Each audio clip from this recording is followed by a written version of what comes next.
Nicht so spannend wie FT.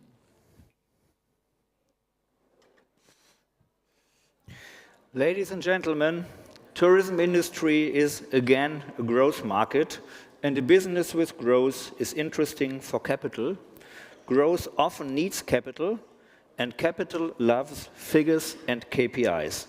Welcome to our next session, Capital Markets Meets Tourism, how investors are shaping the future of the industry. My name is Eoghan from Boyce & Colleagues Consultancy, and I have the pleasure to moderate this session. And I'm really happy to discuss this issue with a really interesting panelist. And please come to the floor. You are still on the floor. Jan Frederick Valentine, Enea Capital Partners, Morgan Lesney, Camden Partners, Jaroslav Czernik, Rockaway Capital, and Sven Ahrens, Senior Advisor, M&A Self-Employed. Jan, you will start with a keynote. Please give us material for an interested discussion. Yes, I'll try to do this in 9 theses, which, oops, how does this work? No, one back. I'll try to do this in 9 theses, which probably leaves 99% of what could be talked about on this topic out. Yeah. So I'm Jan. I co-founded Enea 7 years ago. We are specialized in fundraising and M&A in travel. So I hope I can add some interesting theses for a discussion with this group later with some people who are even more experienced in that space. Number 1 is travel investment trails industry growth right now. You would imagine that with the industry having record numbers across different sectors. Investment is also at an all-time high. It's not yet. If you look at the beginning of this year, and there's one deal sitting right up front here, that was very big. We have roughly 20 deals in travel tech alone, which might point to a new record, which is really good. But obviously, you have other factors influencing investment than just the industry growth per se. You have still high interest rates. You have, in general, a reluctance of agnostic investors to go big time into travel. To just give you one number here, and we don't have, obviously, the time to go into all the details. Tourism is roughly 10% of global GDP, but it's only 5% of global investment. And that has to do with investors also looking at it as an industry that is highly cyclical, number one, that is also at the behest of course, crisis, political crisis, etc. And even banks today still have sometimes an issue giving money to fund respective deals. We have a particular situation in Germany, and this is, of course, a headline which may sound a bit ironic, but we still do get company decks in German. We do get information in German. It's a global market, and a lot of deals are cross-border. We have a lack of venture capital, in particular in the German market, but we also have, if you compare it, for example, to a market like Israel, where we see more strong startups coming out of Israel than out of Germany with a 10 million population because they think globally per se. So I think that's one topic. Might also apply to the French market. You can say more about that, but this global thinking from the get-go when startups are founded, we don't always see here, and that's a major issue, I think.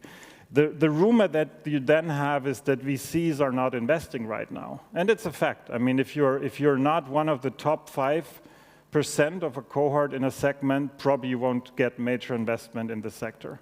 You have a lot of big rounds. You have people investing in AI, in technology, but if you're targeting a specific niche, which may not have a very big addressable market, you're not getting the type of investment that you might have gotten, for example, 3-4 years ago when there was much more money around. Of course, there's also a concern around AI and the big players capturing that market fully. So is Microsoft, is Google going to own even more of the market in the future? And then you're going into a specific niche, you will not attract the investment. This is venture capital. The other element, of course, of the market is private equity, very, very simply put. And yes, we see private equity shaping more and more of the sector. So more than 40% of travel deals last year involved private equity, which is more than in other sectors. You have other industries where the strategics actually invest more and do more of the deals than in travel. So you have a decent evolution in terms of travel deals. The majority of those deals are not 1 billion, the Heathrow deal, or what just happened with Despegar. The majority of those deals are more in the corridor, say between 10 and 150 million. And now, when we talk about exits, and when you're a founder, I think a few things that we see across the board all the time, and that may sound simplistic, but that are really, really important to drive the business, I want to talk about just a little more. The first one is here. This is a German thing. We have a lot of entrepreneurs that approach us, I want to sell, but I don't want anybody to know about it. Maybe this is the same in other markets, but basically the reality is that most of the deals that we see are good deals, obviously. And necessarily there's an element that we see in the market that, of course, we don't communicate deals up front, etc. But I think in the German market, we have this behavior of thinking, oh, I'm broke, so I'm selling. It's certainly not the case for most of the deals that we see, and certainly not for the ones that are communicated. The second one is, and probably everyone in this room does, I'm assuming, so we could skip that, but you really need to understand your business. And in a way, what we see a lot of the time with companies coming to us, that number one, the market is not fully understood, maybe the business drivers are not fully understood, and the last point is accounting is not in place. This is a lot of deals actually fail in the DD because accounting eventually is not in the right place. And so if I build a business today, I think the main point is already have it investment ready. I'll get back to that in a minute. Of course, and that's also probably clear to most people in the room, but we get that question asked all the time, why don't I get the same multiple as Booking.com? The reality is any investor will look at the multiple as a function of the future earnings of the company, simply put. So if you're growing fast, you're getting a higher multiple. If you're in a business that is scalable, that has a lot of moat, basically, you also get a higher multiple. If you're a tour operator with a maybe very cyclical business and you're an outdated business model to some extent, you won't be above 5 commonly. And obviously, public market exposure also helps in higher multiple. On the other hand, we also see examples where being public is actually a very, very bad thing. So we have companies in the portfolio where they're public and they are valued less than the cash they have in bank. No longer, but this used to be the case for a lot of time. So being public necessarily isn't a good thing if you look at the influence on your valuation. Next point is, and I think this is also something that is very crucial, we get founders who approach us and say, I just want to sell, and then I'm gonna be gone tomorrow. Maybe you're already at the wrong time of selling. Maybe you should sell 3 years before when the company is doing well and you still want to keep going. Earn-outs have become very common in deals. So more than 1/3 of all deals globally involve earn-outs. And commonly, big enterprise values come with earn-outs. If you have the right strategic acquirer, you will get a higher enterprise value potentially if you align your interest with that acquirer. So basically, what an earn-out means, nothing else that you're getting the money. You're getting some chunk of the money. It could be 50%. It could even be more. If you do really, really well over time, you're getting that at a later stage, commonly 2 to 3 years after you're selling to that respective company. And the other thing that we have also seen consistently being a good structure is that this earn-out is both based on EBITDA and on revenue growth. So you have to align the interest with the buyer, then you can make a really, really good deal. Which gets me sort of to the last point, which is if you're investment ready, if you're selling a company that has all their numbers in the right place, you don't need advisors. So you can avoid us. This is maybe a bit of an exaggeration. We hopefully still add some value, but really the main message, I think if you want to be successful with a tourism company in the financial market, you have to think the logic of the financial market from the very get-go. This will also help you drive your company much, much better. And we see strong differences, I think, still between the Anglo-Saxon world and the German world, and then we go further south, it's not necessarily better. And with that, I want to open the discussion. Perfect. Jan, thanks very much. I'm really interested what Sven will mean when you said no advisors. I'm also an advisor, so we will see. We'll come back to it. We'll come back to it. But gentlemen, and we see lots of gentlemen here, the capital market is still far away from the quota, I think. We start with an elevator round. Jan, you told us what you are doing. Morgan, Camden Partners. Good afternoon, everyone. I'm Morgan from Camden Partners. I would say I'm an entrepreneur in finance. I co-founded the firm 20 years ago.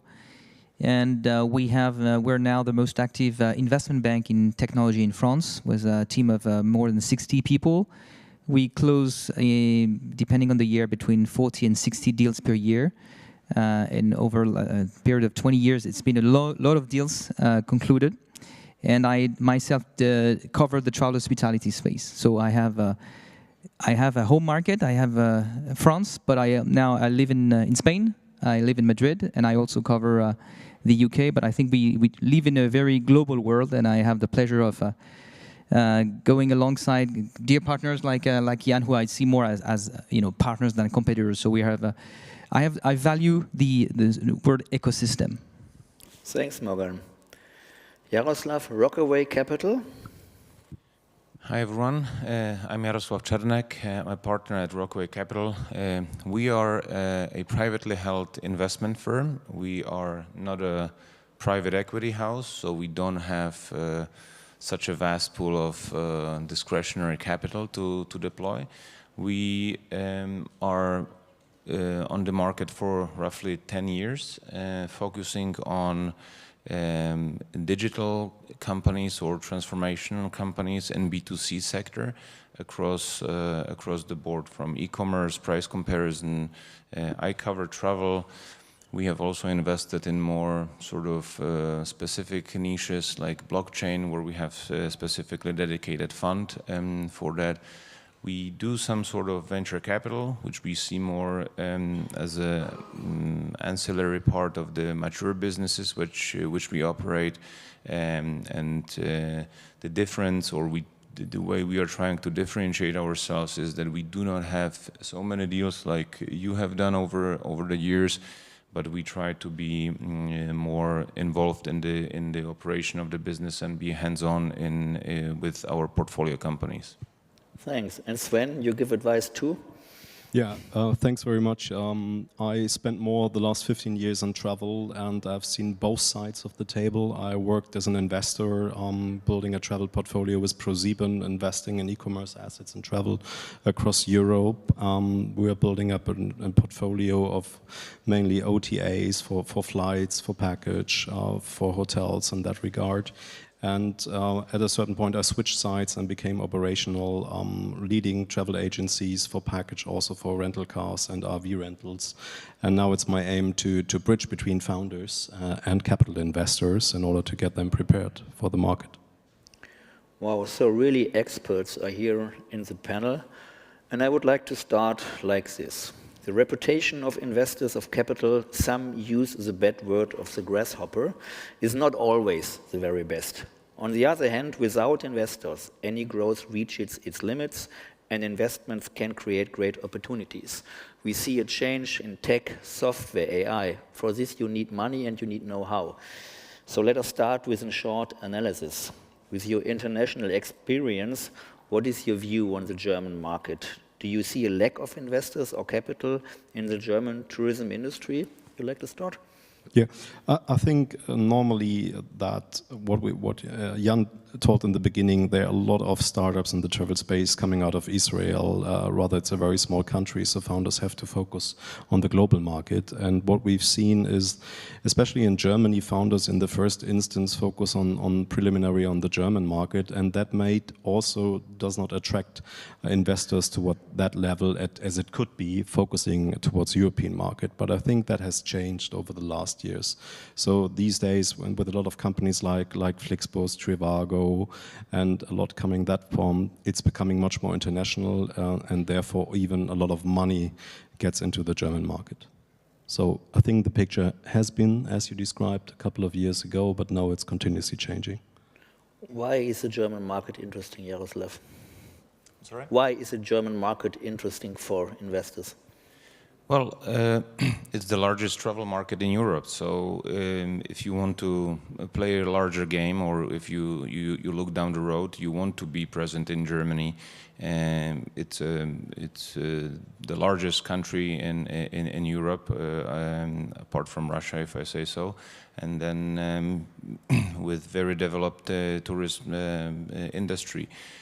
So I see it that all the players across the board ultimately want to be present and successful in Germany, as this is the pinnacle of the industry here. You mentioned on the one hand the startups. I think it's clear that they need fresh money and they are really in the focus of capital. But if we talk about the German market, it is a strongly medium-sized industry here. We have the big players like TUI, Schauinsland, DER, but lots of the German industry are medium-sized. Why should they get involved into the adventure of PE or VC? What is your point? What is your... I will speak more generally about the market rather than purely German. But I would say, it's become a very interesting moment in the investment world for travel companies. People realized that after COVID, which was probably the worst test that an industry could go through, the industry showed a lot of resilience. I think when you combine size plus resilience plus fun, I think it's one of the best industry to invest in and for the coming years. So, and we don't see so many signs of slowdown. Like obviously it's not a cyclical industry. I think it's a growing industry with bumps. Sometimes you have bumps in the road, right? So you need to be remain flexible in terms of your capital structure, your cost structure. That's why having a serious investor alongside it can be extremely important in those tough times. So, just to add a fun note on that, I would say to entrepreneurs in the room, like try to not avoid advisors, try to avoid investors as long as you can. It's not like avoid investors in general. It's like avoid investors as long as you can. I think one of the worst mistake that entrepreneurs do in general is like going to fundraise too early when you don't have enough signs of things, of concreteness. I think it's important that you realize that it's a very big industry, but it's a very competitive space. So don't avoid advisors, don't avoid investors, of course, but do it at the right time. Yeah, and please tell us, why is it interesting for venture capital or PE to invest into the tourism industry due to the volatility of the business? One terror attack in Spain. I don't want to talk about COVID. This was a global problem. Or I think there should be some instance which doesn't make it interesting. Why is it still so interesting for venture capital to go into the tourism industry? Well, first of all, I would probably disagree. On a high level, other sectors are more investable, right? Number two, if you look at the impact of events outside of COVID, they're usually very, very short. And that's something that we need to explain to private equity. Yes, you have even, like, let's look at Israel and the impact on Egypt. That had an impact for 2 months. That was a very long impact. Now it's back, right? So basically this is the translation work that we have to do with investors, especially private equity. But it's not that per se, as I mentioned before, it's not per se that they're all craving, if they're agnostic. Of course, you have some that only invest in tourism, right? And we maybe didn't talk about one in the previous section that wanted to almost acquire FDI, but those who are agnostic certainly are still cautious. I actually agree with you that the industry is specific for specific type of investors. If you look at across the board with private equities who are looking at 5 to 7 years investment horizon, it's more often than not that you have, 1 year or 2 years affected by terrorist attack or by external affairs, right? COVID was different, but it was long-lasting impact. But ultimately, it's a growing business, it's a growing segment, and across the board, it's I would say safe investment and safe bet on to invest in travel, because it is across last 15, 20 years. It is growing with the disposable income growing from the population. People like to travel. COVID even reinforced this. So I'm happy that there's not such a big competition in terms of investment. Depending if you're on the buy side or sell side, of course, but depending on which side of the table you sit. Yeah, if we talk about the two sides, it's not a one-way street. When are tourism companies interesting for investors at all? Where are the opportunities? Where are the risks for a company? I think you give advice to, if you want to be a bridge builder, what are your experiences? I think these days, if you're a startup, you have to have your view about on the value chain that you're operating in, right? I've talked to a lot of startups and say, we have a standalone market position and when you want to grow in that market. And I think what helps a lot is if you understand early what is your potential position in the market, in the value chain, and where can you add value towards a bigger conglomerate or a bigger partnership leveraging their customer base, etc. And I think that's a good point for getting in touch for startups and get in touch with capital advisors or also with other companies that they are interested in to work about, right? So that's the topic. So if you start a business, you should have an early view taking both positions. The operational perspective, as Jan said, becoming investment ready, know your numbers, but also the perspective on the market that you're operating in and what is the wider ecosystem. And we have a look at an existing company, no startup. What are the reasons for you to invest, to give the advice? Now it's the time to come in with capital, to bring in technology, AI, investments. What do you think? Why should I say I have a good running business and I see into the future? Why should I bring in somebody, a shareholder, into my old family structured German travel office or whatever? I think it's depending about, as Jaroslav said, right, what is your own investment horizon? I think we see a lot of companies in the German market that needs a successor for their business, right? Because the founders becoming older and they have to make up their thoughts. What is the future of the company? What is the setup of the management team? And that could be a good point. Making their thoughts about the next steps of the company, but also the new trends like AI, having a look at what does that make towards my business and how could we shape the business again, and that could potentially require additional capital investments in that. So that could be a good timing. Yeah, thanks. I think you all made smaller deals, big deals, perhaps failed deals. Let us share a little bit experience now. Jaroslav, in the tourism sector, what was your most demanding deal regarding complexity, amount of the deal, people involved? Take your pick. Well, I don't know if it's a deal. I mean, we like complex deals because it's usually less competitive. So, as some of you might know, we have acquired a travel asset of Unister when it collapsed and it went into bankruptcy. And that was fairly complex for us. It was fundamentally great business, we liked it, but it was, of course, what Jan was saying, you didn't have all the accounting, you didn't have all the numbers, you couldn't prove, you still had pinch of doubt why it actually went belly up, what was the reason. So I would say this was probably the most complex on terms of context. In some of our other investments, we had other complexities, but let's focus here on travel. But I think in operational matter, COVID was for me the biggest sort of complexity that I had for a year and a half, and I wouldn't like to repeat this. This was. I think no one wants to. This cost me a lot of energy. Sven, how do I actually have to imagine that?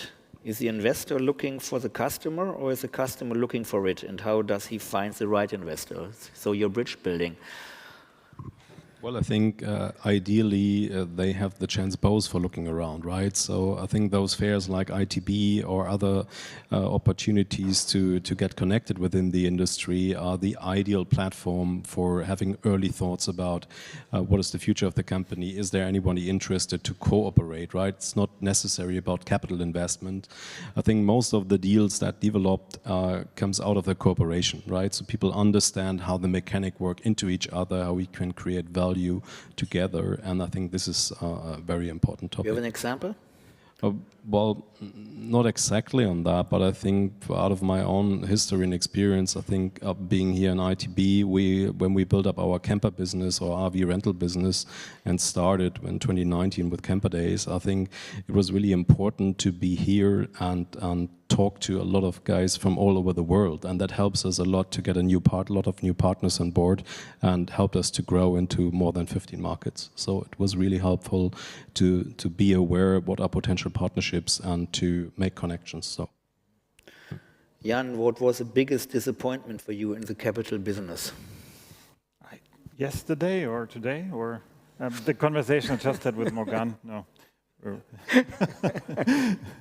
No, that was only today. No, I mean, the reality is that a lot of deals fail, and that's maybe something that people don't see as much when they see a new deal announced, how often that one deal has already failed on the way, potentially, how often other deals have failed, but also have to say we're rather proud to then have deals that work out afterwards as well. And it can take 2 years.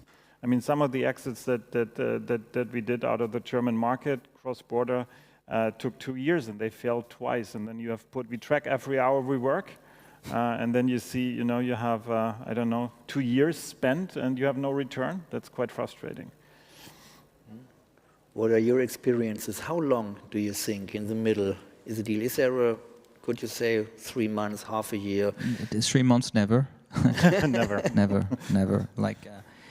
But I'd say it takes a long time. Depends on if it's a venture, a VC, fundraising, or PE deal, or a strategic deal. I think PE deals tend to be like a bit more structured. Like you can, between 6 and 9 months, if you're PE ready, 6 to 9 months you have a deal.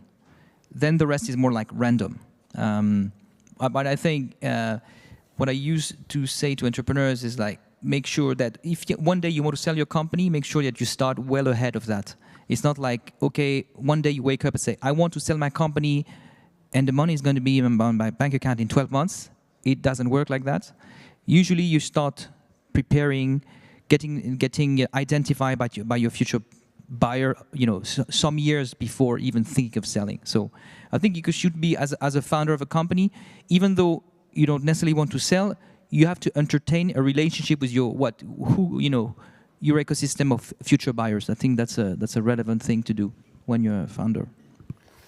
And I think you need to understand the specific business. How do you get this knowledge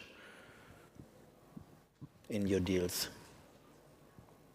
In the company that you're advising? Where you're investing, because one is the due diligence, but the other thing is how is the business? How are the customer relationships? It depends, because we don't always, Jaroslav is an investor, so he's going to invest a lot of time and energy to assess the quality of a company, whereas as advisors, we have usually a few hours to bet 6 or 9 months of our life.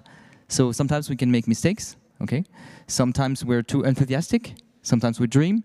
But I think an advisor should be the one always seeing the half full glass rather than the reverse. So I think it's a funny game. Are you happy with this funny game sometimes, or is it frustrating? What is the motivation? I think it's very interesting to help companies to get prepared for such a stage, right? Because you learn a lot on that journey, and normally, not only as an advisor, the whole company is learning through that process. And I think normally the feedback is that they were growing throughout the process. And as Morgan said, it's not starting with the idea of selling and then afterwards 6 months you have done that. It's more like building up the company over years, and then you're building up the right relationship, you're getting a feeling about how you can shape the industry with your product and your connections. And I think that is the start of the journey. And what does an optimally prepared candidate look like for you?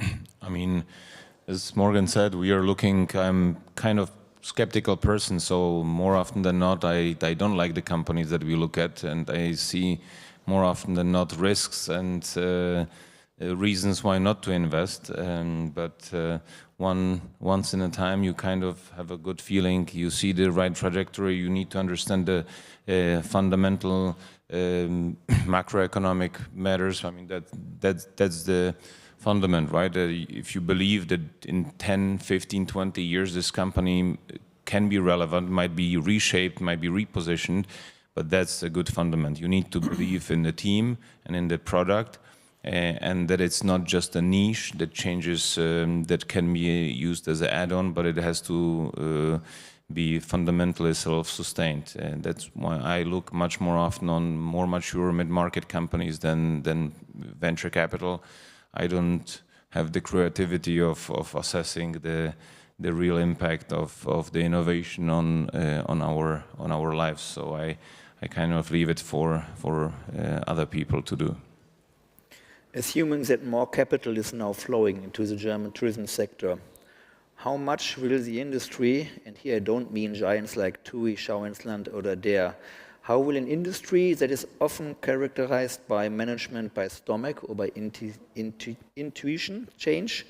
How will it change? Do you see more quality? Will the industry lose a bit the character because we talk about figures, KPIs, quality management? What do you accept? What will be the positive effect for the whole industry? I mean, I think maybe to the point Sven made initially, of course, there is change already. Companies that have been venture capital funded have a different approach to numbers, have a different approach to scaling. Scaling is one key word that we're all talking about here. If you have a scalable business model, you're sort of investment ready as well. If you can then also prove it. I think the other thing certainly is going to be you go through all of these halls and there are literally zillions of business models that all work together. It's fascinating, right? And of course, capital brings different elements of the value chain together. So I'm assuming we will also, for example, let's say in the package business, we will see more, at least medium to bigger players again down the line if capital private equity comes in and consolidates a few of them into stronger entities with stronger buying power, etc. And there is a consolidation game to be played, right? I mean, because the market is very fragmented. I mean, we can see it here just at the ITB. Right? Because there are really strong challenges for the industry, for the whole industry, but especially also for the tourism industry. If we talk about the next panel, technology as a driver, do you think that in this situation now, there is enough competence, there's enough money for the German industry to succeed in this? Or do they need your help and it's the right time now to bring in investors and capital? What's your idea on this?